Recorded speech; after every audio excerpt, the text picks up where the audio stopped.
राधे राधे सभी प्रिय भक्तों को। मैं अशोक किशोरी दास सीधाम बरसाना से और फिर से आ गए हमारे यूट्यूब चैनल अशोक किशोरी दास जिस चैनल पे एक नए वीडियो के माध्यम से। आज हम कथा करेंगे नदिया नवद्वीप बिहारी श्रीमन चैतन्य महाप्रभु के एक पार्षद श्रीमन चैतन्य महाप्रभु के परिकर एक गौर भक्त की कथा। तो आप सभी को आज हमारे इस यूट्यूब चैनल के वीडियो के माध्यम से सभी भक्तों को एक गौर पार्षद भक्तों की कथा श्रवण कराएंगे। बहुत बहुत अच्छा लगेगा आप सभी को इस भक्तों की कथा को श्रवण करते हुए। वैसे तो भगवान को सबसे प्रिय अपने भक्ति है, क्योंकि भगवान सदा अपने भक्तों की प्रेम बंधन में बंधा हुआ है। भगवान को अति प्रिय है अपने भक्त, इसीलिए भगवान कहते हैं कि मुझसे बढ़कर मेरा भक्त बड़ा है, भक्तों से बढ़कर मेरा भक्तों की नाम बड़ा है और नाम से बढ़कर भक्तों की चरणों की रज, और उसी रज में मैं रहता हूँ।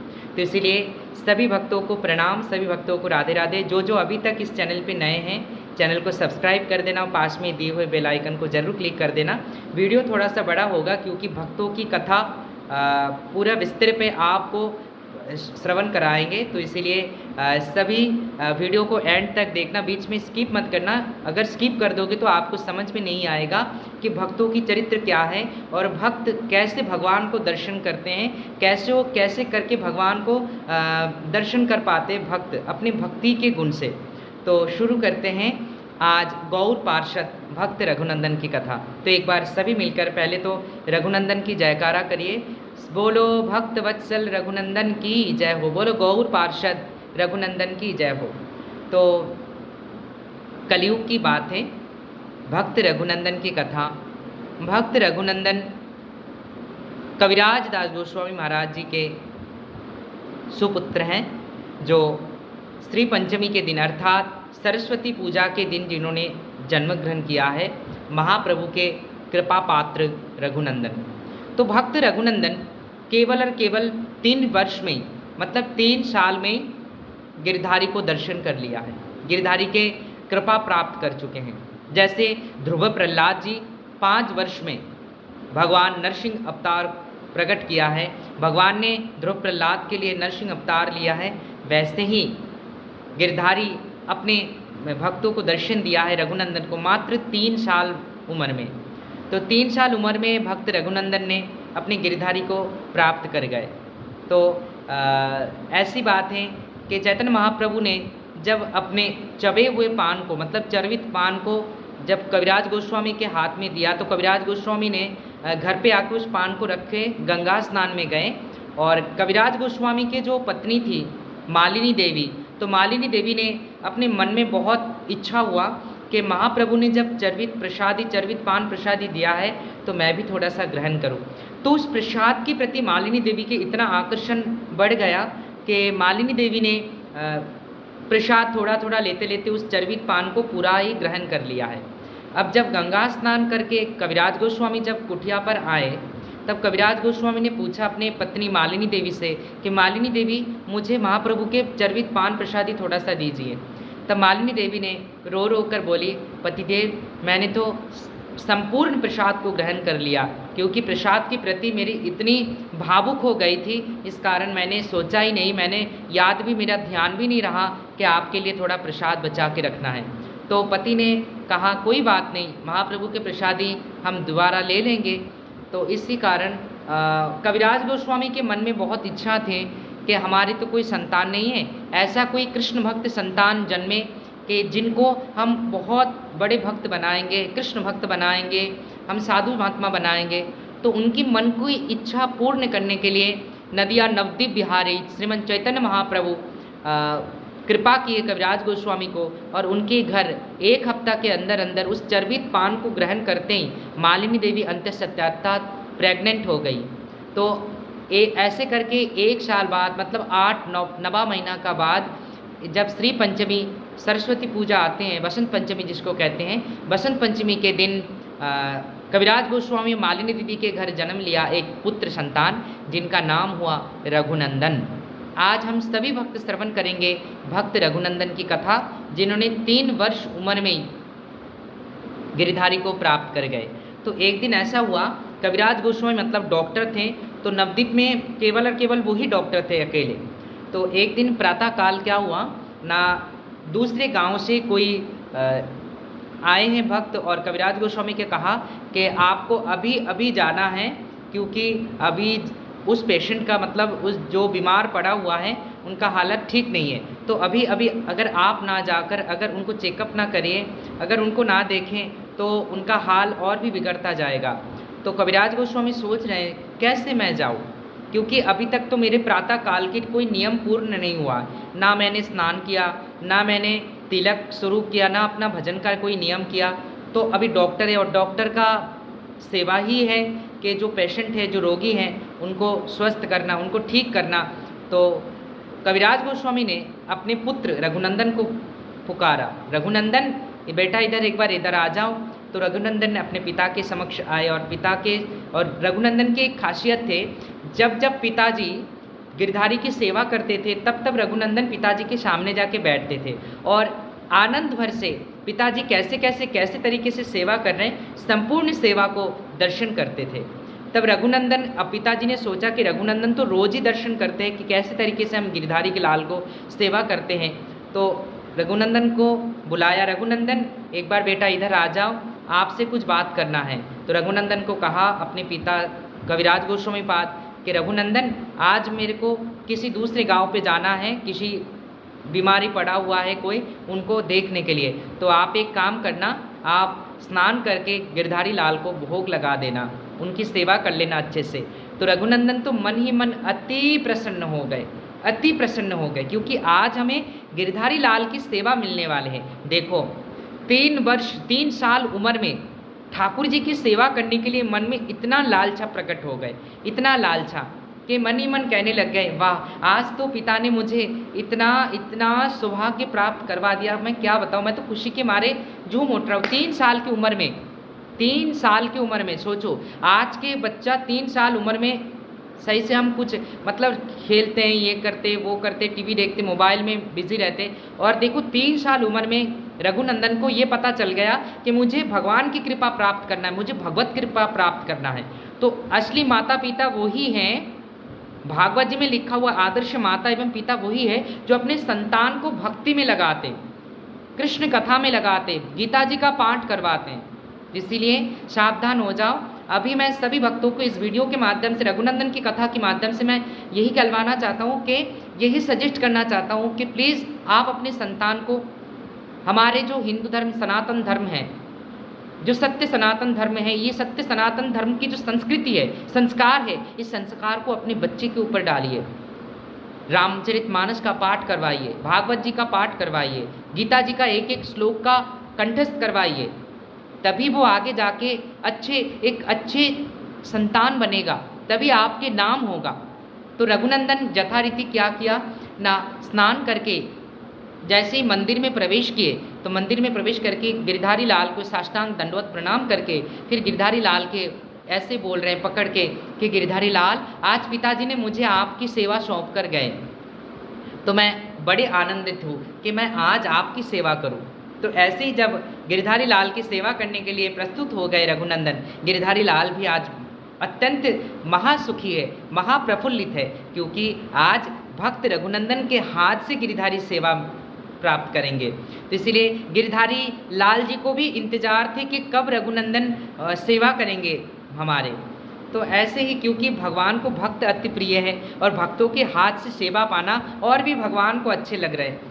तो जैसे ही भक्त रघुनंदन स्नान करके जैसे ही मंदिर में प्रवेश किए, गिरधारी लाल के समक्ष दंडवत प्रणाम करके फिर सेवा प्रारंभ किया, और पहले ही गिरधारी लाल को वस्त्र उतार कर फिर उनको नहलाया, फिर उनको नहलाने के बाद अच्छे से फिर पोछा लगा के गिरधारी लाल को मतलब इत्र से सुंदर करके शरीर में पूरे श्री अंग पर इत्र लगा के फिर चंदन से पत्रावली करके अच्छे सुंदर पोशाक धारण करवा के जब आसन पे विराजमान कराया और मुकुट धारण कराया, गले में वैजयंती माला धारण कराया, हाथ में मुरली धारण कराया, ऐसे इत्यादि वस्त्र अलंकार आदि से जब गिरधारी लाल को सुंदर करके जब श्रृंगार करवा के आसन में विराजमान कराया, और फिर अब फूलों से, फूल तुलसी इत्यादि चंदन से श्री गिरधारी लाल के चरणों में अर्पण किया, और अभी भोग लगाने के समय आ गए। तब माँ से क्या किया, गिरधारी लाल के लिए 4 लड्डू लिया, नारियल के बना हुआ 4 लड्डू, और 4 लड्डू लेकर जैसे ही थाली में रखकर गिरधारी लाल के सामने लेके गए और उस लड्डू के ऊपर तुलसी पत्र रखे, तुलसी दल रखे, जैसे ही गिरधारी लाल के सामने ले गए और गिरधारी लाल को बोल रहे हैं, लो गिरधारी जी अब आप सेवा करो, मैंने बड़े भाव से आपकी सेवा कर रहा हूँ, मैंने देखा पिताजी जैसे जैसे तरीके से आपकी सेवा करते हैं, मैं भी वैसे तरीके से आपकी सेवा किए, लो गिरधारी जी अब देर ना करो, प्रसाद पाने आ जाओ, लो गिरधारी जी। ऐसे करके छोटा सा, इतना सा, मतलब 3 वर्ष की उम्र में रघुनंदन खूब गिरधारी लाल को बोल रहे हैं कि गिरधारी आ जाओ ना, आपके भोग पा जाओ ना, आके ये लड्डू तो पा जाओ।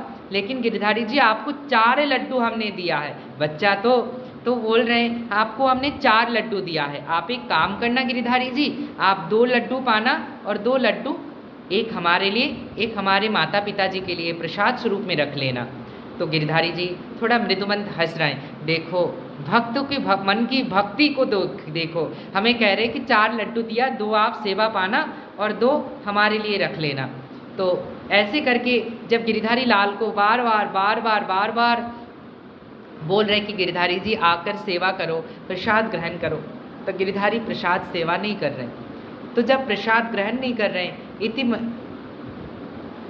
फिर रघुनंदन सोच रहे हैं कि ये कैसे हो रहा है कि गिरधारी प्रकट नहीं हो रहे, गिरधारी नहीं आके प्रसाद ग्रहण नहीं कर रहे हैं। तब ऐसे अवस्था में गिरधारी लाल जी जब प्रसाद नहीं ग्रहण कर रहे, तब रघुनंदन ने सोचा, अच्छा देखो कितना मूर्ख हूँ मैं, कितना अज्ञानी हूँ मैं, अरे गिरधारी लाल जी आप कैसे सेवा ग्रहण करोगे, क्योंकि मैंने तो ये सोचा ही नहीं था, आपके मस्तक पे मुकुट धारण किया हुआ है, आप अगर ऐसे प्रसाद पाने के समय अगर मस्तक नीचा करो, अगर मस्तक के मुकुट आपके नीचे गिरकर अगर खंडित हो जाए, तो मैंने तो ये सोचा ही नहीं था, आपको मन में दुख पहुँचेगा।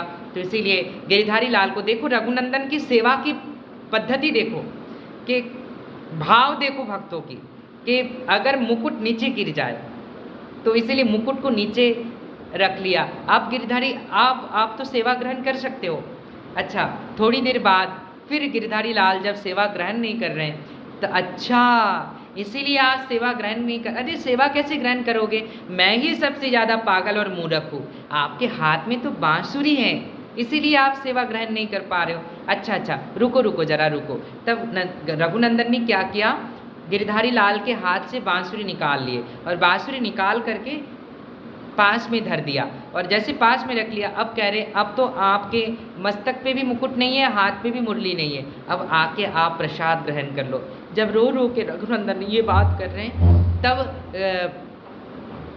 जब रो के रघुनंदन ने ये बात कर रहे हैं, तब ऐसा हुआ कि रघुनंदन ये सोच रहे, अच्छा पिताजी ने तो ये चर्चा किया है कि मैंने देखा सेवा करते हुए पिताजी कभी आँख बंद कर लेते हैं, मैंने तो ये सोचा ही नहीं था।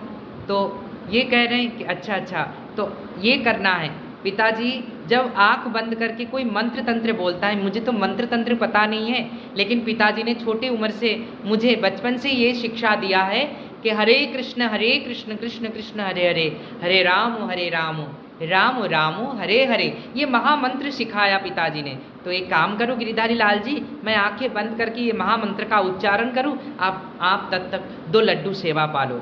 तो जैसे ही रघुनंदन ने आंखें बंद करके हरे कृष्ण कृष्ण कृष्ण हरे हरे, हरे राम राम हरे हरे, ये महामंत्र का जब उच्चारण करने लग गए, तब इतिपूर्वक क्या हुआ, गिरधारी लाल आके समस्त लड्डू पा गए। तब जब समस्त लड्डू पा गए, तो आंखें खोलते ही देखा गिरधारी लाल ने समस्त लड्डू पा गए।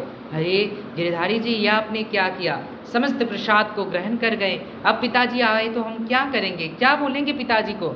चलो कोई बात नहीं, आपके शायद आज भूख लगेगी ज़्यादा, इसलिए आप प्रसाद पा गए। तो जैसे ही गिरधारी लाल की सेवा करते हुए जब खाली थाली लेके जब मंदिर से बाहर निकाले, तब मालिनी देवी ने पूछा, रघुनंदन प्रसाद कहाँ है। कहते माँ गिरधारी लाल ने समस्त प्रसाद को ग्रहण कर गए, प्रसाद तो पा लिया। तो मालिनी देवी ने हतचकित हो गए, ऐसे कैसे हो सकता है, पत्थर के गिरधारी, अब देखो इतनी वर्ष तक सेवा करके वो पत्थर की हो गए हैं। उनकी मन में ये भावनाएं नहीं आए कि गिरधारी भी प्रसाद पाते, अगर कोई भाव से भगवान को खिलाए तो वो पाने के लिए जरूर आते हैं। जैसे सबरी को बेर पाने के लिए भगवान श्री राम ने भीलनी के पास गए, सबरी के पास गए, तो ऐसे ही कोई अगर भाव से भगवान को प्रसाद पवाए तो जरूर प्रसाद पाने वो आते हैं। तो मालिनी देवी ने बड़ी गुस्सा करके रघुनंदन को कहा, तुम क्यों झूठ बोल रहे हो, तुम सच बताओ कि तुमने लड्डू पाए। लेकिन रघुनंदन ने झूठ नहीं कहा, कहते जो सत्य वही बात बता रहा हूँ मैं।